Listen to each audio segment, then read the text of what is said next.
My name is Jas Bedi. I'm the Managing Director of Bedi Investments Limited, which is a textile company based in Nakuru. And we're in the full value chain. We do everything from spinning, weaving, dyeing, finishing, apparel manufacturing, both for the domestic market and the export market. We also run an export processing zone, and we run a cotton value chain, a similar cotton value chain in Uganda, and that company is called Fine Spinners Uganda Limited. So by and large, in the textile apparel space, and it's a very huge industry. It's a $1.5 trillion business, the textile apparel value chain in the world. And I think we are just a scratch of that business when you really look at the global dynamics of this trade.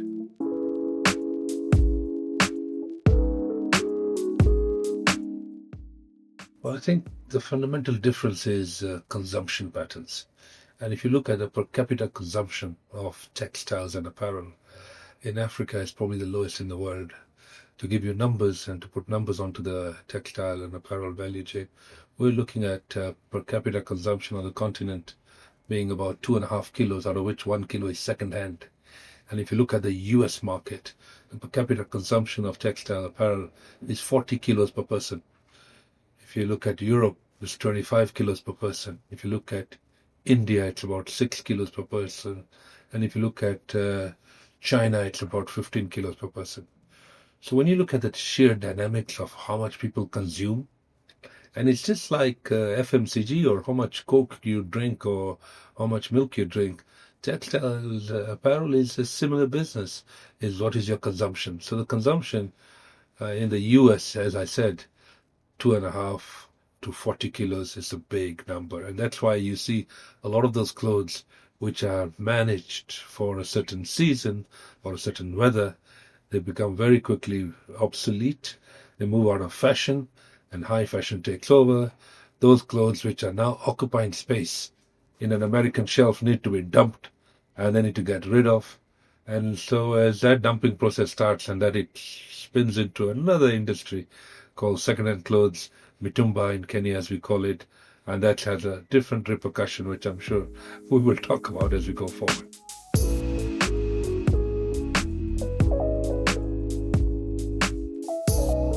Well, I think, as we all know, AGOA started in the Clinton administration and was signed into law on the 17th of May, the year 2000. Kenya was the first country, and I'm very proud to say that, was the first country to sign on to the AGOA Trade Preference Program, which was a multilateral trade preference program given to Africa, 35 African countries at that time, sub-Saharan African countries, to get into the US market duty-free, quota-free. So no quantitative restrictions and no quantitative restrictions and no and duty-free market access fundamentally was the premise. The second country was Mauritius. I think they got it a day later than us. But we're very happy that we were the first country. And today, when it comes to the apparel export, we are the largest exporter of apparel to the US. Last year, to give you an example, we had almost a $600 million export to the US. And it's a huge market opportunity. And I keep telling most of the people that I meet in government and outside government that yes, Kenya is chest thumping. We are the largest. We are the biggest. Shame on us, because that is 0.6% of the US market. We should be targeting 2%, 3%, 5%. And if we do 2%, it's a $2 billion business. The US market is $100 billion, right? Doing 600 million and being happy about it. Oh, we are the largest in Africa. It really doesn't tick the boxes for me. To give you an example, Bangladesh, for example, small economy, entered the export arena in year 2005, largely because of the African position at the WTO in Hong Kong. There was a meeting in the 5th of November 2005, and at that meeting, the African ministers put a proposal together that all LDC countries should be duty-free, quota-free worldwide to the developed world. And Kenya were unfortunately, or fortunately, Kenya were fortunate for Bangladesh, unfortunate for Kenya. Kenya was not present on that day in Arusha when the meeting was going on, because we had a referendum at that time, and I think, we were arguing about oranges and bananas. There was a referendum in Kenya, and our Minister of Trade didn't go to Arusha that day. But the African ministers actually put that proposal forward and took that proposal to Hong Kong in December that year. So in December that year, what happened? Uh, the African ministers proposed to the European Union that, guys, we need to have duty-free, quota-free market access, all LDC countries for the developed world. The Europeans said, are you sure you want to have this as your proposal under the WTO? And they said yes, resoundingly. All of them said that. And what did we do? We actually laid out the path for Bangladesh. The African ministers actually forgot there's an LDC in Asia, there's an LDC in South America. They thought LDCs are only African countries, least developed countries, and they were fighting an African agenda. Little did they realize that this small country at that time got market access. Today they're doing $42 billion export of apparel to the world, out of which 70% is Europe, because Europe consented to the African cry. But when I found out, and I was late in the afternoon on that December in 2005, and I called our Minister of Trade at that time, Okisakitui. I said, Waziri, what are you doing? How can you do this? I mean, you're putting the final nail on the coffin on us. I mean, if Bangladesh is going to be given duty-free, this country is already on Red Bull. They're super competitive. How are we going to compete? He said, look, it was not my proposal. It was a proposal from a Zambian minister. Yes, it was an AU proposal on that day. I said, please, can you do something? He said, nothing I can do for Europe. Let me try for the US. So he did that for the US, and that meeting carried on, I believe, for about 18 hours. And the Americans said to the Africans, but you just gave duty-free market access to Bangladesh and LDC Asia. Why is it now so much of a problem? And anyway, long story short, we convinced the Americans and said, guys, put this on an exclusion clause. So as we speak today, Bangladesh is not duty-free to the US, and that is why we have market access through the US duty-free, and that's why Africa is very interesting to the American buyer. And if you look on the flip side, that yes, Bangladesh grew their economy, they have done really well, they have graduated, I call that graduation, from LDC status to developing status almost 3 years ago, but they don't want to leave the room. I was telling the Europeans the other day in the EU conference in Nairobi, I said, guys, appreciate the fact that this country has done really well with market access that you gave them as a block, and give them a graduation certificate, honor their entry into a developing status and no longer least developed, and introduce that tariff that needs to be introduced on a developing country. So trade is so important, and trade policy is even more important. And if you know the policy well, and if you can use it to your advantage, the opportunities are endless. Unfortunately, sometimes we shoot ourselves in the feet. We start test thumping. We're a developing country, and that's the problem we're having with the rest of East Africa. We are the only country that's the developing status in East African community out of the 8 countries that we have. And yes, we get penalized for that status. We don't get duty-free market access. For example, avocado export to India or China, it has a duty, but if you export the same avocado from Tanzania, it has no duty. Or Rwanda, it has no duty. So it does injure our exports. And I think there's an ego and there's a development phase. And as a country, we are not yet there. And that's why it's important for us to negotiate as a bloc and continue having this market access for the entire world, because that is what was agreed in the WTO meeting.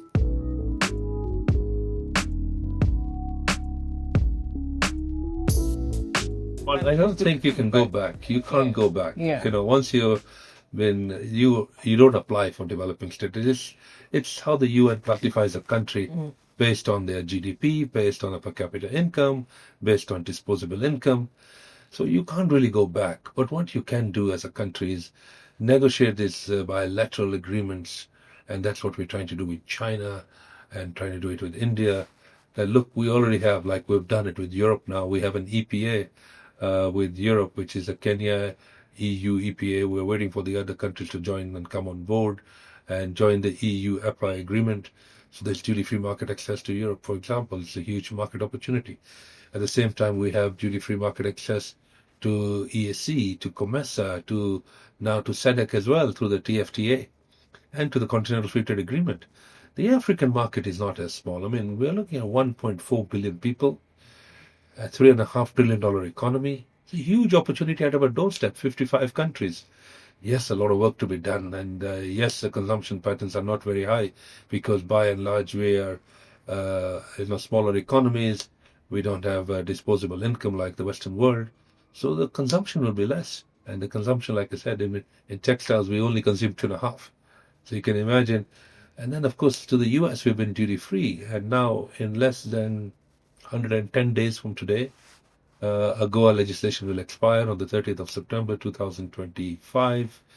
So that's going to be a bit challenging for us. We very quickly need to sort that market access because we've got 60,000 jobs at stake in our EPZs that directly rely on the US market. So it's a bit premature, but of course, the world has changed.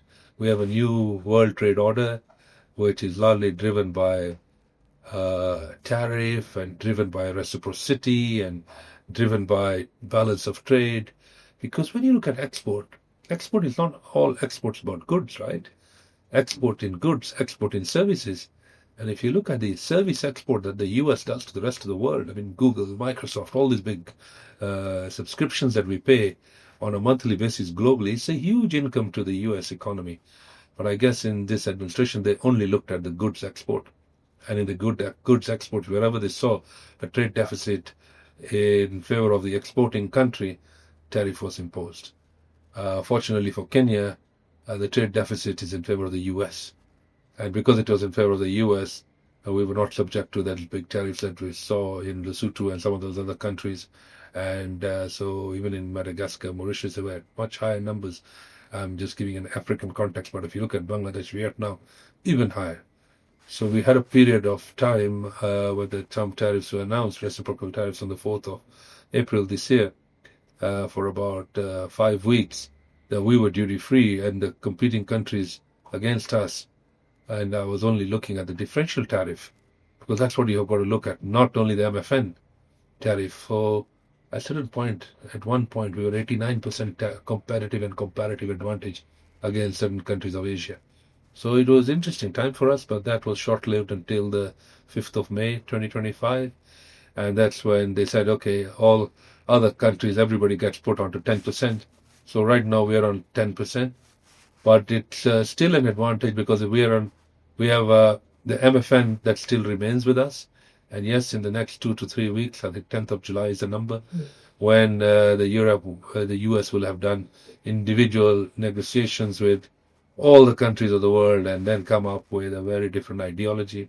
The ideology is now clear. It's bilateral agreements. It's no longer multilateral agreements. It's transactional agreements, no longer transformational agenda. So we have a administration that's looking at it very differently compared to previous administrations.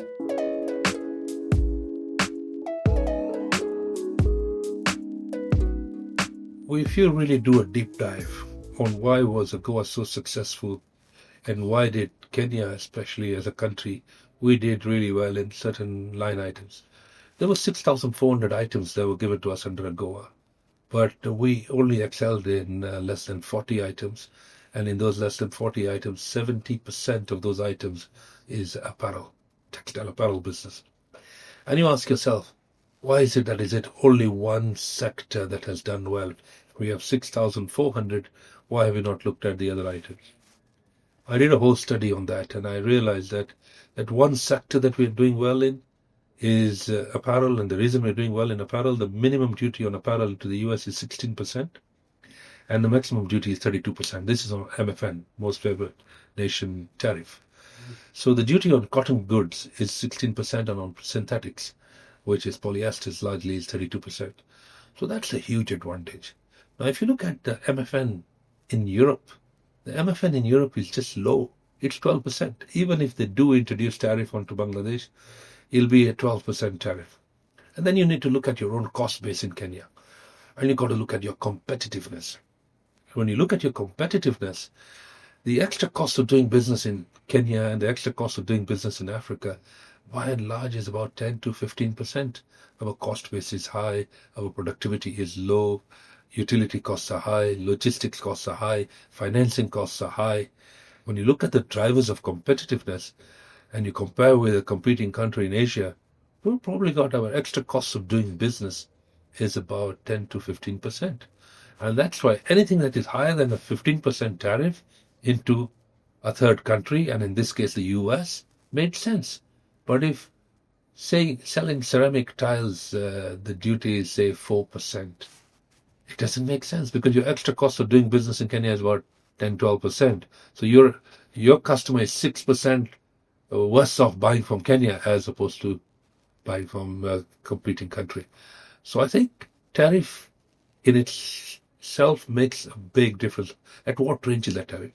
Going specifically to your question, even if Bangladesh is put on tariff at 12% into Europe, because they're on 16 and 32% into US, right? So that means if I'm doing a synthetic garment, for every $3 my buyer gets $1 back on tariff or duty, and that's a big advantage.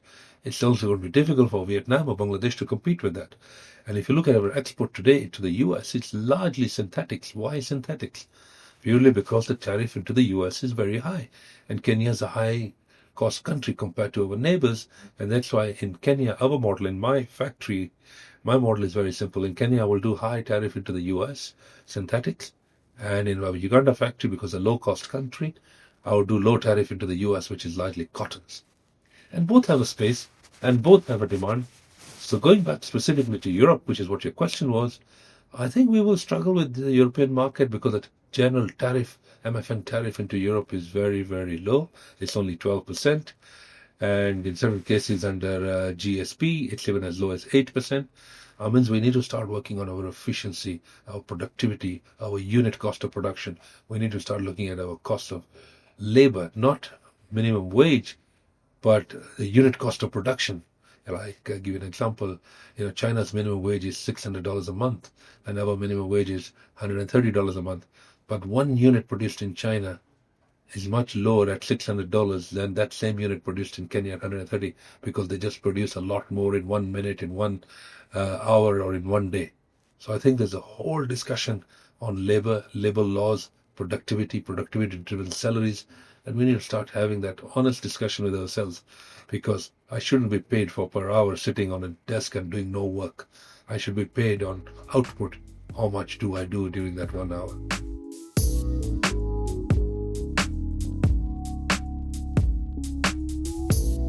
Well, you see, first and foremost, I like what President Museveni has said many a time. He said the problem with African countries, we are all pygmy economies, pygmies, and we are competing that who is a taller pygmy. We need to have critical mass. We need to grow our businesses. We need to start thinking different. We need to move away from levies and customs duties and for revenue for our sustainability as a country. And unfortunately, it's a big income driver. We need to work on our competitiveness. And when you look at the continent of Africa, and then you say, what trade are we doing between ourselves? It's a shocking number. Intra-Africa trade is 15%.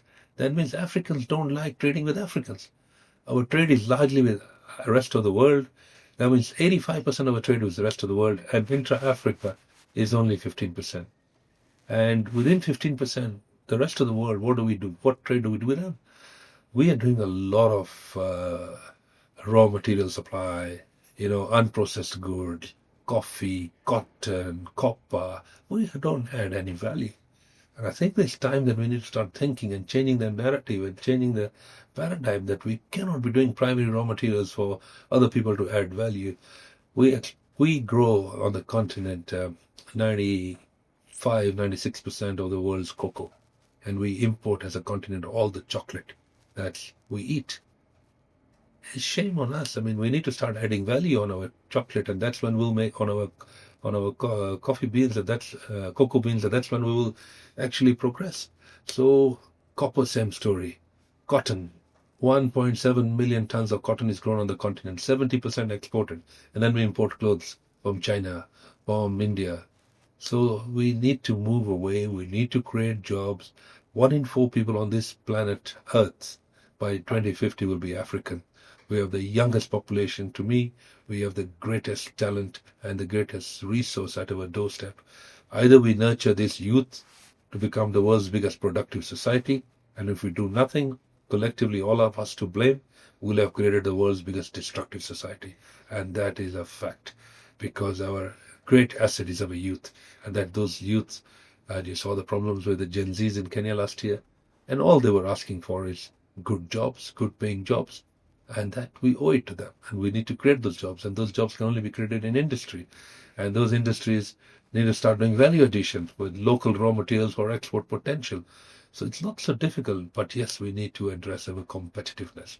If we are not competitive, and I know as KEPSA, as an organization right now, our main agenda, we did really well in the last several years when KEPSA Kenya, we were working on the ease of doing business. And we moved from 136 down to 54. Phenomenal progress in the 4 or 5 years that we were working on our ease of doing business.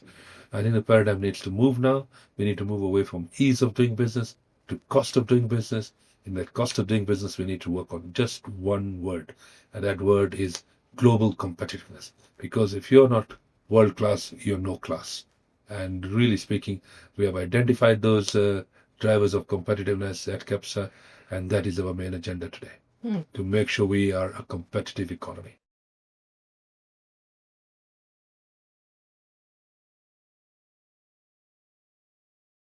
Number one item on the of that drivers of competitiveness is a bill of materials.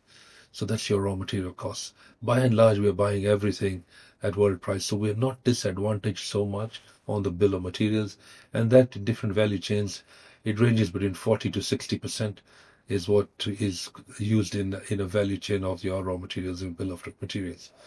The second driver of competitiveness is, I want to specifically call it productivity and not cost of labor, because I've already explained to you, you could have a higher cost of labor, but your unit cost of production is much lower because you're producing so much more.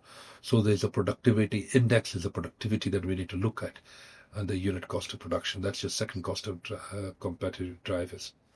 The third driver of competitiveness I would look at is logistics, both inbound and outbound. I mean, I don't know how many people know this, but for every 4 containers that make their way into Kenya, 3 go back empty. That means we're a large importing economy. We import 4 containers, we export 1 container. So the 3 containers going back, maybe that's an opportunity that we can even, give them token fuel of $200 a box and take that container full to Mombasa and bring that cost down. But logistics, both inbound and outbound, are very expensive. And we've seen that yes, across the continent, it's cheaper to send goods to China and to India than to send them to West Africa and South Africa, for example. And road haulage is a big cost of doing business. So logistics as a word we need to look at. Then, of course, the fourth driver of competitiveness to me would be utilities. I don't want to call it cost of power, because in utilities comes the cost of water, cost of energy, cost of this. And we all know the cost of utilities in Kenya is high. We even pay for discharge of our sewage as opposed to water that we pump out of the ground. Borehole water that you use in industry. We pay heavy costs on electricity. We're at almost 20 US cents a kilowatt hour. Our neighbors at much lower. And that is a major cost driver that we need to look at, the utilities. And the last and the most important is finance, the availability of finance and the price of finance. I'm looking at both tenor and price. In Kenya, we don't have long-term finance. If you got a big project, $40, $50 million project, you can't get 10, 15, 20-year money. You'll be restricted to 3, 5, 7-year money. And some of those large projects can't pay for themselves in 5, 7-year periods. And so there is a tenor problem, and that's got to do with our bond market. Our bond market is a short market, and the banks don't want to exceed they match a bond for a loan. So they don't want to extend that loan with their short-term bonds that they issue. And then, of course, the price of finance. The price of finance is very, very high. In Kenya, it's all double-digit. Kenya government has been deliberately trying to reduce that interest cost. But when Kenya government crowds us out by borrowing domestically, finance is not available. Most banks, and if you look at every balance sheet of every bank in this country, I mean, 70% is government securities. That means they're not even looking at supporting the private sector growth. They're just very politically correct that yes, we do. And there's a token reduction on price when the government reduces price. Yesterday, they dropped the price to 9.75, the CBR rate, but the banks are still at 15%. And if you ask them, why are you not down? Oh, we were at 16 last month, now we're down at 15. So the drop in price is very, very slow, but the hike in price is very, very fast. And then, of course, you're not really the preferred customer when the government of Kenya itself is crowding you out from that crucial funding for expansion capital.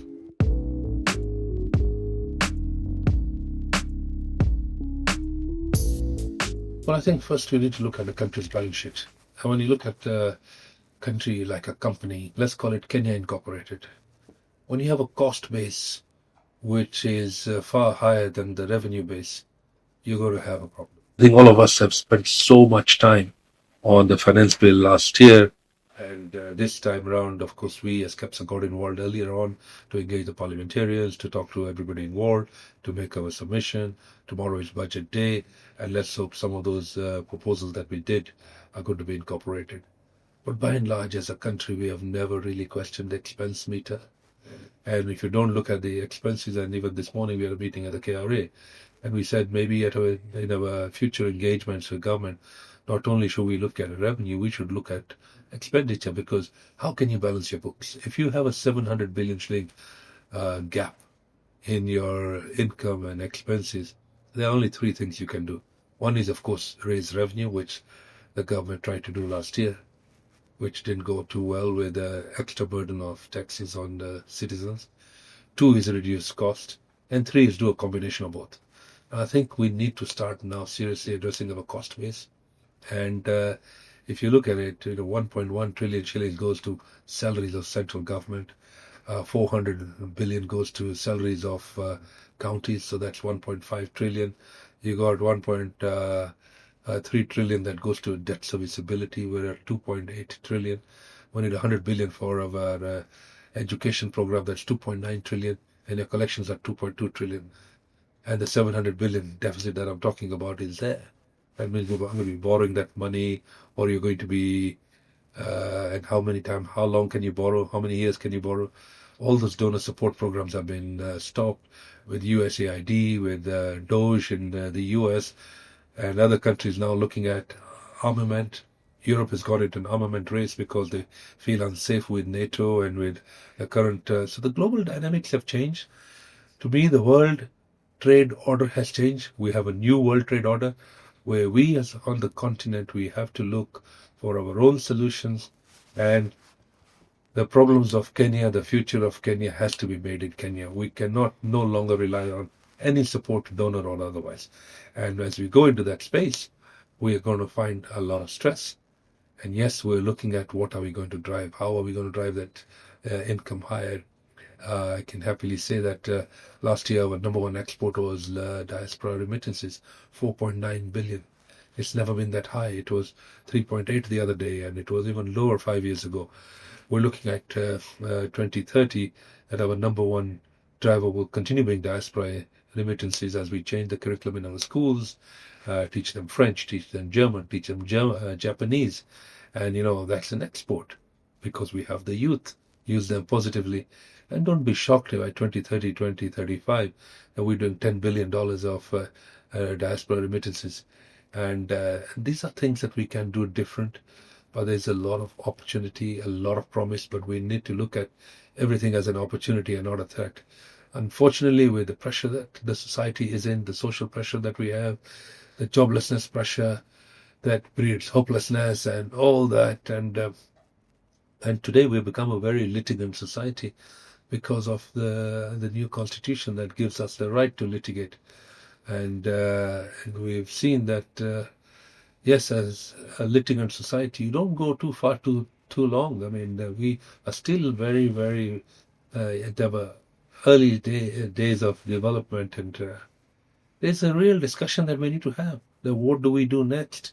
We have a youth that is bulging, that's looking for jobs, 1 million kids coming out of school. We're not absorbing them in industry, and they need to survive, and we need to coexist. So we need to make sure that we create an ecosystem that we can all thrive.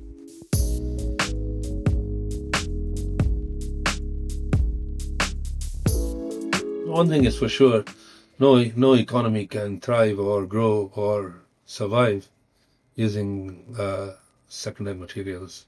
And yes, there is a whole environmental push in Europe about consumption, and you can see fast fashion slowing down.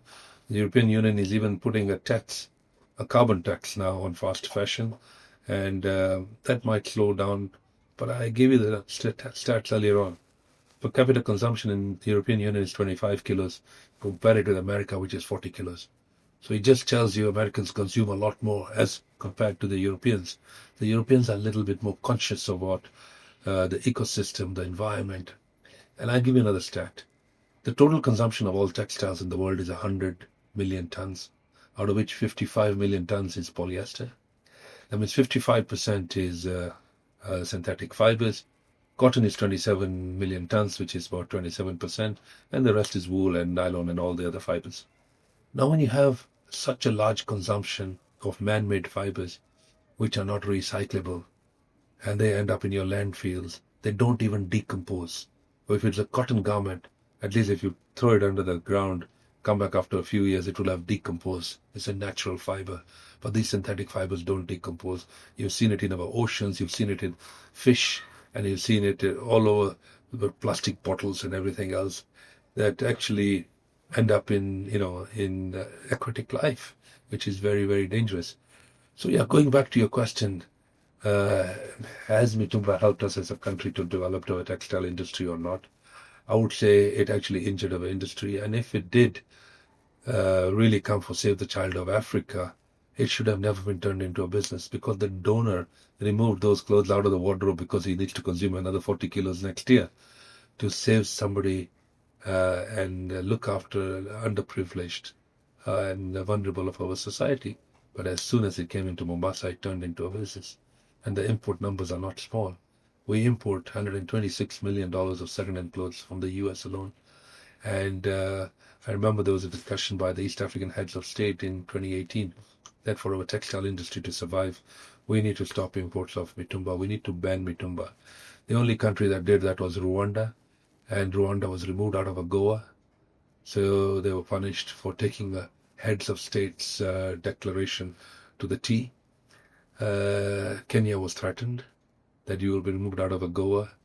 Uganda was threatened, and both Kenya and Uganda and the other countries, Tanzania as well, we then realized that, listen, maybe it's best that we should look at curbing mitumba as opposed to banning mitumba, because we have to look at lesser of the two evils. Because we got new jobs in our textile industries, in our EPZ, like I said, 60,000 jobs. Those 60,000 jobs would be injured if we were removed out of AGOA, and those jobs would have been lost, because that's exactly what happened in Ethiopia when they were removed out of AGOA. They lost a lot of jobs, as high as 45,000 jobs were lost in Ethiopia. Uganda, as you know, was removed from AGOA 18 months ago for the LGBTQ legislation. There have also been some injuries on jobs there. So it's that fine balance, because you don't want to lose market access. At the same time, you're losing market development or industry development. And to give you the numbers, and numbers don't lie, just before mitumbas were allowed in the early 90s, we had over 200 garment factories in Kenya, and we had about 20 textile mills in the domestic market. We didn't have EPZs then. Today we have 4 textile mills surviving, and we probably have a handful, maybe 20 garment factories surviving for the local market. And so it has hurt our jobs. And so it's a tough call between how you balance this whole thing. And to my opinion, if it is really Save the Child of Africa to help the vulnerable and poor of our society, then let it just be donated free of charge by, Save the Child or none of these NGOs that, do that as a business. If they do it for food and everything else, World Food Program, food is distributed free. It doesn't become a business. Why did textile apparel become a business? That's where I would like to leave it as a question mark, because we're all to blame. We've turned it into a business.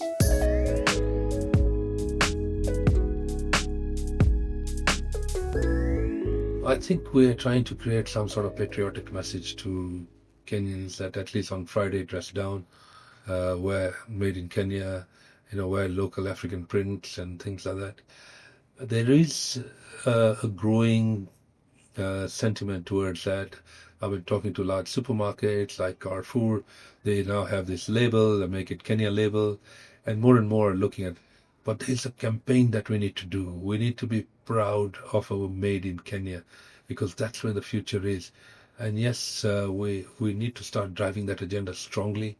Unfortunately, if you go into our supermarket shelves are having less and less made in Kenya today and more made in Egypt, because those goods come in duty free under the KEPSA trade agreement. And that's hurting our shelf space and crowding out a Kenyan manufacturer. But we need to change that thought process. We need to change the thinking in the consumer. We need to tell the consumer that made in Kenya is equally good, and maybe it's even better. And obviously in agriculture, it's fresher and available. So lots of campaign that we need to do around that made in Kenya brand. But I think I can see some sort of patriotical, especially with our women. They are very, very proud to wear African attire, and you can see it in weddings now, and you can see it even in this room. I can see the cushion is made in Kenya, and this chair is made in Kenya. So we need to drive it. And that Friday dress down was a great plus. And I think we can continue with that Friday dress down and then eventually make it across the week.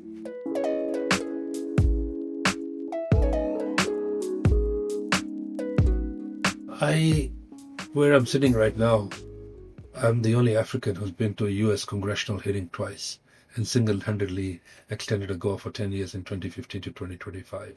So I know a lot about AGOA. And yes, it's important for the U.S. to have a trade agreement with Africa, but it's equally important for Africa to have a trade agreement with the U.S. The U.S. has no other formal trade understanding or trade agreement with the continent. Now, did AGOA benefit Africa? The answer is yes. Did AGOA benefit America? The answer is yes. If you look at the bilateral trade between both the U.S. and Africa, both benefited. We've seen trade grow from the U.S. to Africa. We've seen trade grow from Africa to the U.S. So if we do not get an extension by 30th September 2025, which is what the preferred position, the African Union position is, give us another 16 years. Let us look at verticality this time, deliberately, because the single largest problem with the U.S. Senate is that because third country fabric is allowed under the current trade agreement, and if you're doing $600 million of export, $400 million end up going to China, to India, to other countries, and it has not helped you the way we thought it would have helped you. So the U.S. taxpayers' money should actually give you more value for that same dollar. And yes, we see that point of view, and yes, we understand that there is a whole ecosystem that needs to be built. But that ecosystem of third country fabric replacement with local or regional or African can only happen if we then start addressing our issues which do with competitiveness, to do with quality, to do with quantity, to do with price. So it's a bigger discussion that, yes, those Asian countries have perfected it. And yes, the last 20 years were for the Asian tigers, and they did really, really well. I'm certain in my mind the next 20 years will be for the African lions. And yes, these African lions will also do well. And these African lions are ready to roar. And I think you will probably sit with me in 20 years in time and say, yes, you are right. Because it's time for Africa, and we all know it. We are the youngest population in the world. And that is our greatest asset. We don't have aging population. I was in Japan a few weeks ago, and I was told Japan's population of 120 million people will go down to 80 million people by 2050. We're going to have a reduction in population or aging. China one-child policy is already haunting them. European Union, aging population. US, same. The only young continent is Africa. The only youthful population besides young is India, and then some South American countries. So there is an opportunity here, because we are 7 billion people. And by 2050, we will be 10 billion people on this planet Earth. And 1 in 4 will be African. So you can imagine the opportunity.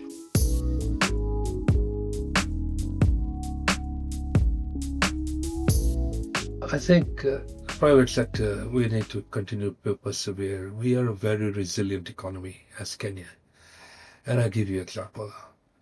I also chair the Kenya Export Promotion and Branding Agency.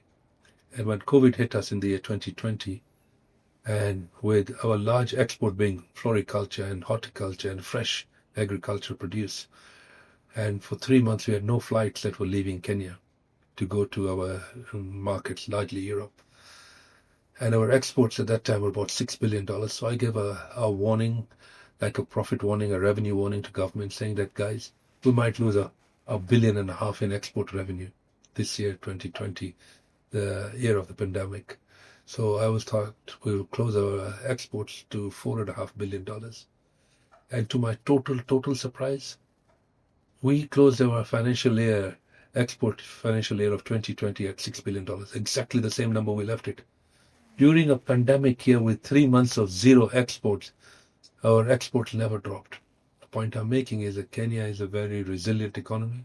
We walk out of all adversaries. We persevere with the problem. And then I did a deep dive. I said, no, that answer is not good enough for me. I need to know what really went right. Because when people normally say what went wrong, I said, what went right for Kenya? Why did we not lose export revenue? Oh, every country in the world lost export revenue. Why did we not? And I realized that one commodity carried the day. And that one commodity was tea. And I said, why would tea carry the day? What happened? And the answer was simple. The whole world was on lockdown. Everybody was sitting at home. And when you sit at home, what do? You drink more tea. So, guys, hang on in there. Yes, they're turbulent times. Yes, they're headwinds with us at this point in time. But there's nothing that we will not overcome. We've come to a situation right now where our shilling is quite stable. We have $10.8 billion in our reserves, which is 4.5 months of import reserve. Last year it was 2.5. So yes, we're taking some very, very painful decisions at this point in time, and there's no gain without pain.